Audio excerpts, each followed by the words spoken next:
My name is Carmen Shank,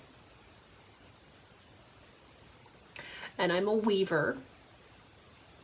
It's funny because I have worked professionally as an artist for quite some time, and even had a couple of different art galleries at various points in my life. And I wasn't a weaver in any of those cases. But I did some work with my genealogy, started to learn more about who I am and where I come from, and turns out one of my ancestors is a weaver. And I was exploring that, thought that was kind of interesting, and then my husband is reading a book. We became members of this little Mennonite church. Now, I'm from the Mennonite background, but he isn't. And so somebody came up to him and said, "You should read this book, because now that you're hanging out with the Mennonites, you should understand who we are." And so he starts to tell me stories about my heritage that I wasn't aware of. And a lot of Mennonites going way back are weavers.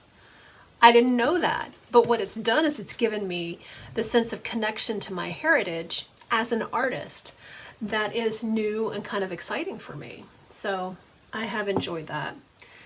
And I've really enjoyed that.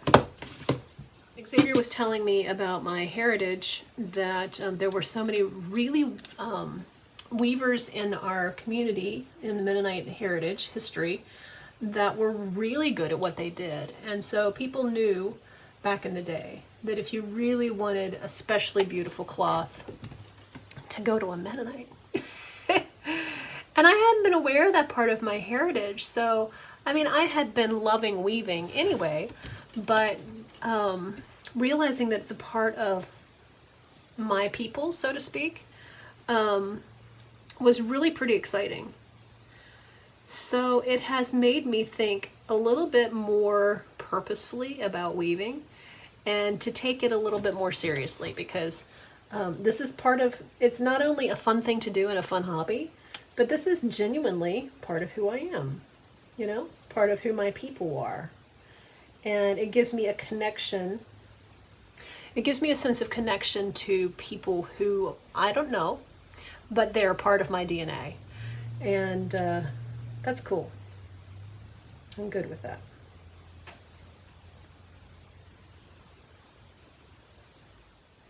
Have you ever seen tight lining done? It's just crazy. I know it must be scary to watch. This is called tight lining. I did not learn this from a Mennonite.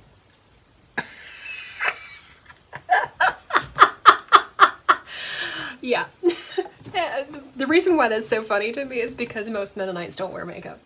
I mean, a lot of Mennonites don't wear makeup. A lot of Mennonites do, but the more conservative branches don't. So.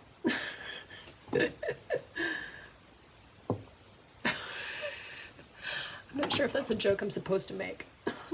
That's all right.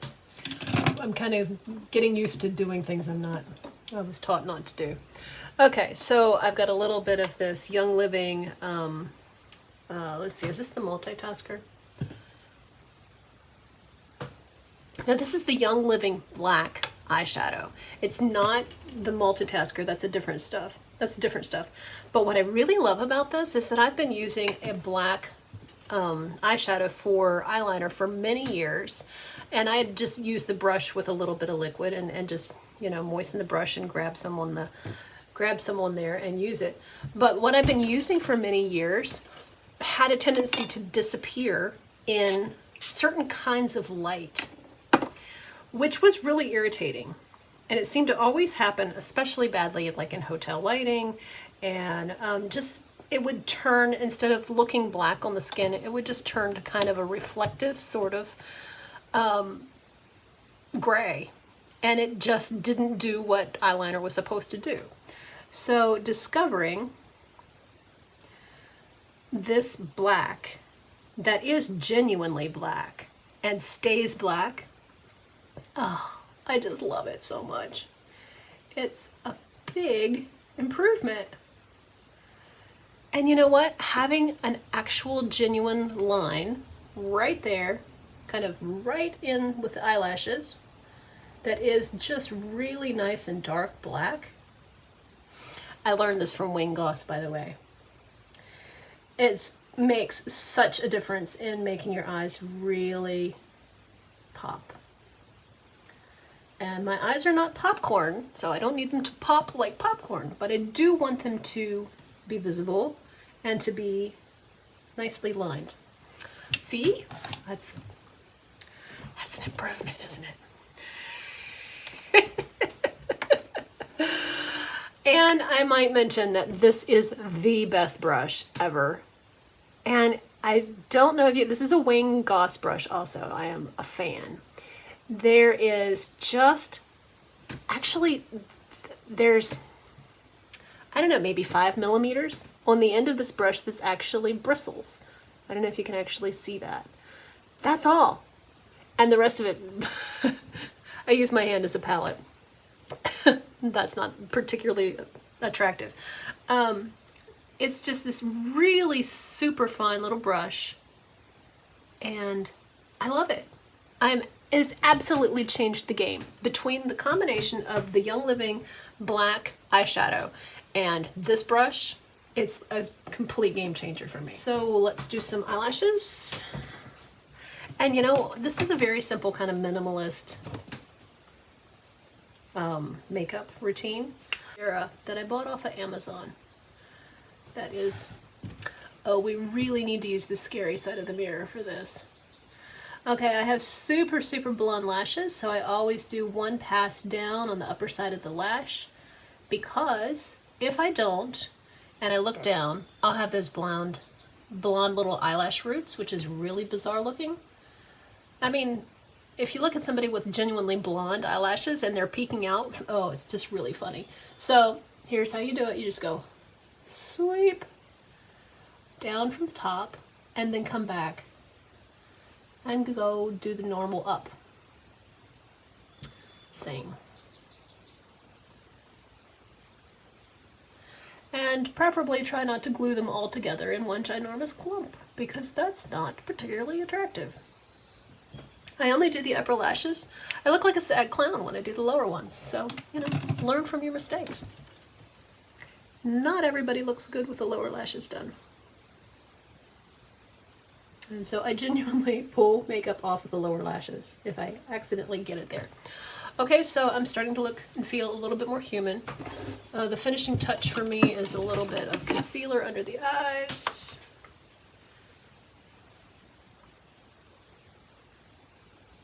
I have ordered the new Young Living concealer. It's not here yet, but I'm so excited to use that because I have been using, this is the one holdout of my toxic makeup collection. Ugh. Everything else is clean. I have a skin condition, so I have to use super clean stuff on my skin. This, ugh, I will be so happy to throw that away. And then, you know, I'm a Wayne Goss fan, right? This one, which I don't have my glasses. Wayne Goss lip pencil. What does that say? I don't have my glasses. The Essential Lip Pencil. And since this is close to my natural color, I just go. And what's really irritating about this is that I bought this during quarantine, and then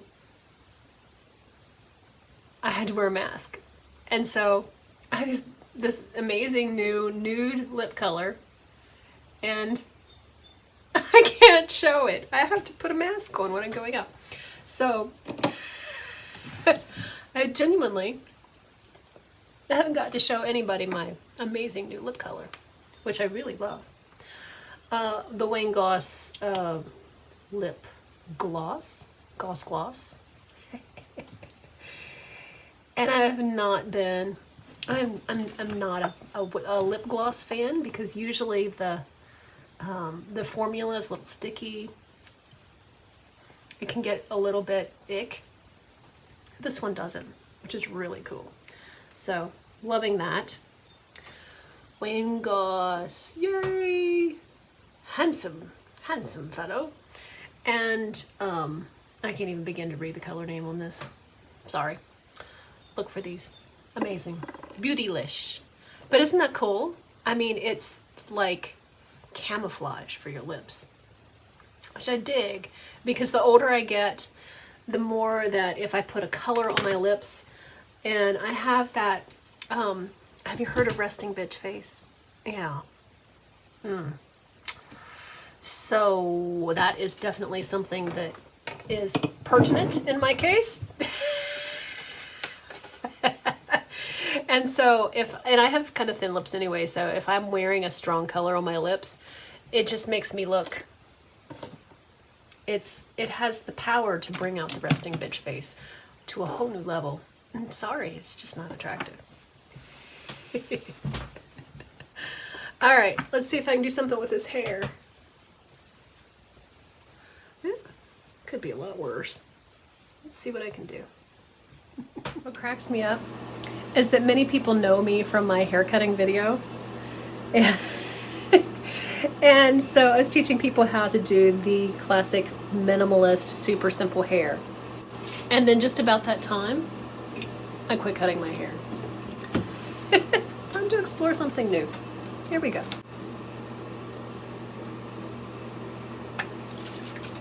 This is non-toxic hairspray that I make myself, which is kind of fun. And it smells like peaches. No, it smells like lemon, and it smells like cooked lemon. That's it. All right. So hopefully that'll be enough to keep it out of my eyes for at least a while. Okay. Oopsie. What's this? Oh, well, who cares? So my name is Carmen Shank. I already mentioned that.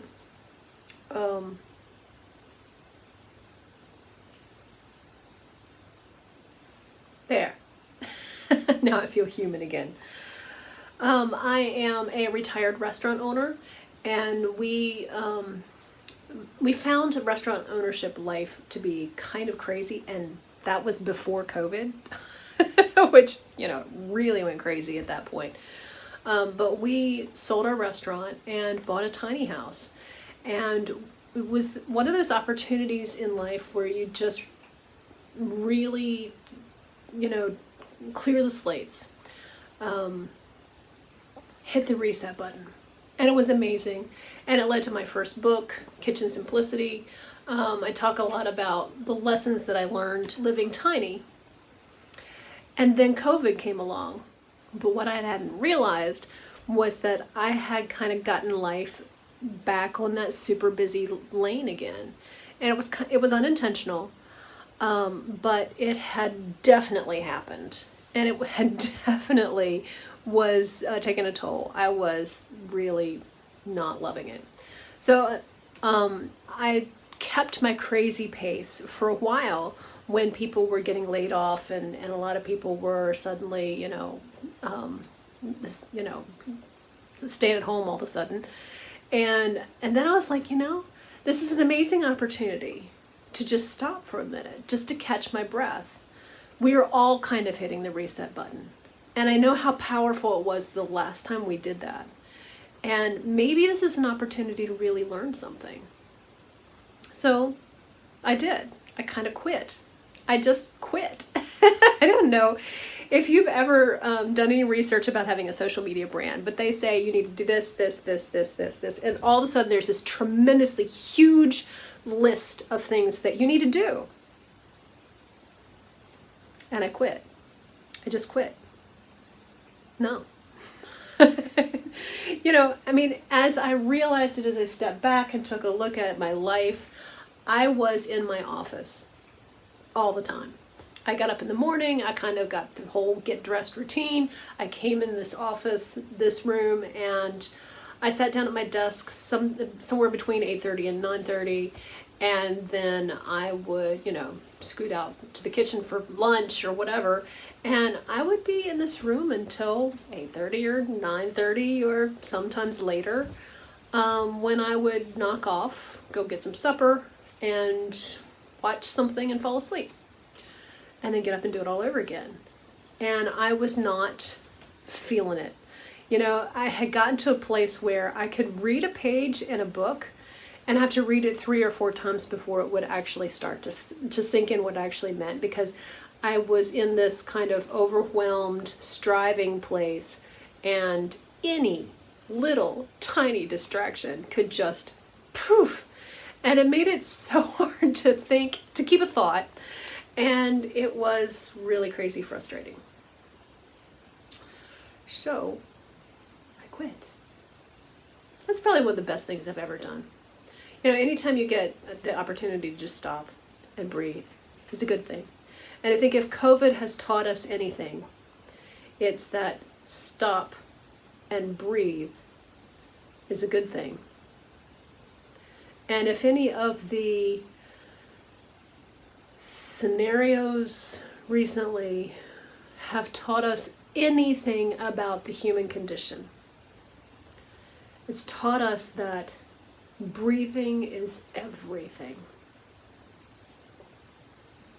Breathing is everything.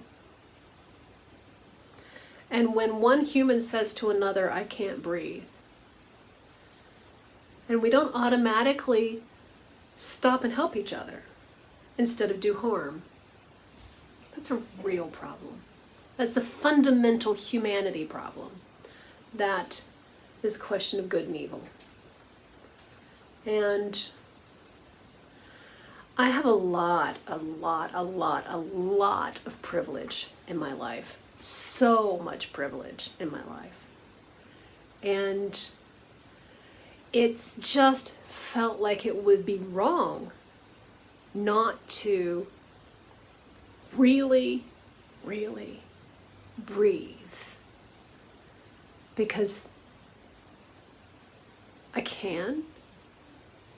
And there's so many who should have been able to, who can't. And I'm not okay with that.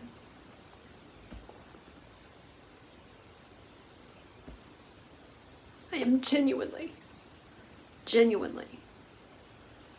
not okay with that. I don't really know what all the answers are besides, hello, don't be a racist. But we lack fundamental compassion for each other.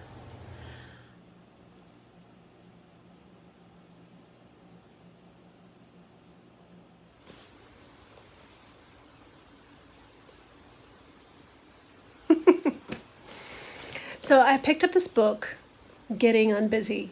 I heard an interview on Read to Lead with this guy, and I was really struck. And I went and just looked up on YouTube any kind of podcast or anything I could find with this guy, just so I could hear it. Because again, like I said, reading a book is not something that I'm good at when my life is super busy. I find it hard to take the time. So listening to the podcast was really, really helpful. And then I realized, you know, if I can't read, if I don't have the time to read a book and really soak it in, I am an example of the person who needs this book, right? So one of the things that he said in here that really struck me was that when we are in this place of burnout, when we are in this place of striving and being too busy, he actually makes this correlation between being a hoarder and having too much stuff and hoarding busyness, having too many things to do. You'll hear a lot of minimalists talk about how they want experiences, not stuff. Which I don't think there's anything wrong with that. I mean, I really don't think there's anything wrong with that. I would rather have a really great vacation than buy another car or something. You know, I mean, I think that's the point they're making. But this author is making the point that we put things in our schedules like we put things in our house without thinking, without really being very mindful about it. And one of the points that he's making is that when you're overwhelmed, stressed, overly busy, and even in that place of burnout, what happens is that we can begin to view other people as not really I should probably look up and see if I can find one of the quotes. And I should probably find... Oh, look! I found my glasses! I'm sitting here thinking to myself, I should probably find my glasses, expecting to have to get up and search the house, because either they're on my head or they're, wherever. So he makes the point that when we're busy, we feel like we've never done enough, which is really intriguing, because the busier we are, the more we feel like we haven't done enough. And that's based in shame, which I think is really intriguing, which really felt so true to me. And one of the things he says is this kind of comes back to inhibiting beliefs. 3 things. Identity. I need to be more. I need to do more. And I need to get more. Does that sound like shame? Does that remind you of Brene Brown? Yeah, that's what I thought. And one of the things he says in the book is that when we're too busy, when we're overwhelmed, when we are in that place of burnout, when we are striving, that we can genuinely start to not like the people around us. We can really form pretty strong dislike. The funny thing is because these are people we genuinely love on a good day, but because we're stressed, because we're doing too much, we find them really irritating. And so isn't it interesting that COVID hit, which helped us to stop for a minute, and then the story of Floyd George happened. I mean, it gave us a moment to step away from our overwhelm and our too crazy, insane busyness to actually hear a cry this time. It's not the first time somebody said, I can't breathe. But it was the first time we were in a place where we could hear it because we'd slowed down, because we didn't have a choice. And that's huge. That's absolutely huge.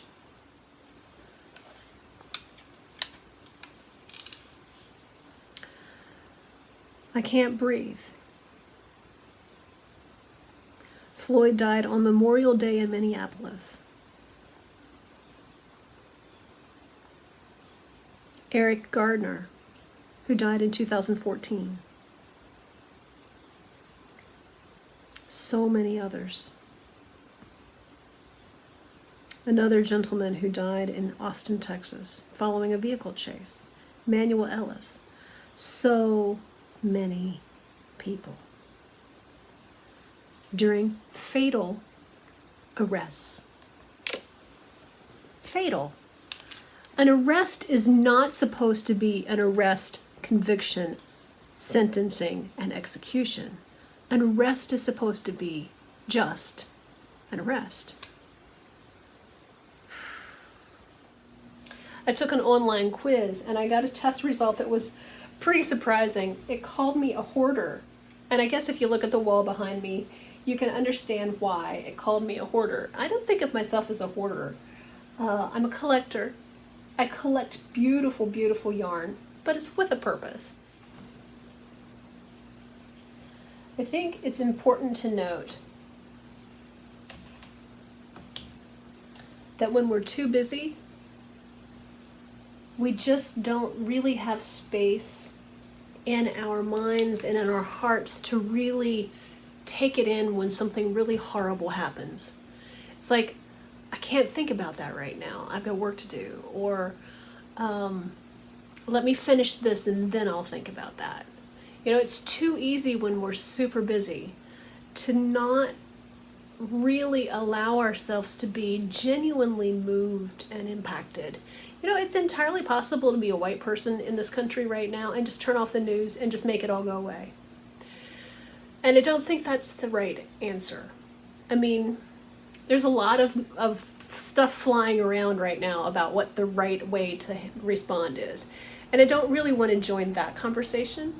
I just want to say that breathing really matters. And it's a spiritual act. And I really think that if we have been given the breath of life that came from God, that we need to come at that with real gratitude. There are a lot of people who have been have had their breath stolen from them with COVID.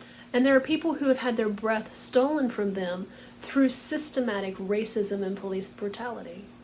And I think that's a really deep grief that not just brown and black people feel. I think a lot of us feel that grief. And I think it's important that we do something about that. And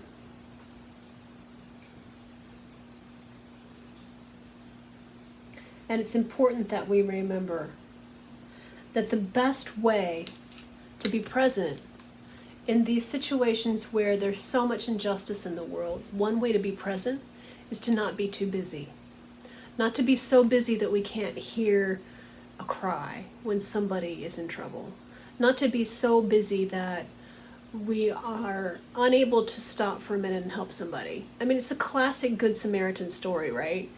The guy had been attacked by robbers and they took everything he had and he was injured and he's beside the road, and the preacher walks by without doing a thing. And then the Levite goes by. I mean, these are the church leaders. They go by without doing a thing for him. And, you know, we have become a culture where we blame the victim. Oh, they're in trouble. Well, they shouldn't have been doing drugs. Well, they shouldn't have been. Well, they shouldn't have been. Well, they shouldn't have been. Ugh. Hello? In the story of the Good Samaritan, it doesn't ask the question how he got in that fix. It just notices that the man's in a fix. And that requires humanity. And that requires compassion. And the Good Samaritan, who in those days was the outcast, he's the guy that showed up and showed he had a soul. Isn't that interesting? That the people Jesus is telling the story. It's not the religious people that stop and that really help out. It's the Samaritan, the guy who is considered to be an outcast. And how often is that true? That the religious people walk by and somebody who knows what it's like to be on the outside is the one who stops to help. But what if we remembered that's our job? You know, the question is, am I my brother's keeper? The answer is, yeah, we are. And there's no other job. This is the word of the Lord for the day. There is no other job. That's our job. Yeah, we can be employed, we can have stuff to do. But fundamentally, am I my brother's keeper? I think the answer is yes. I really do. The answer is yes.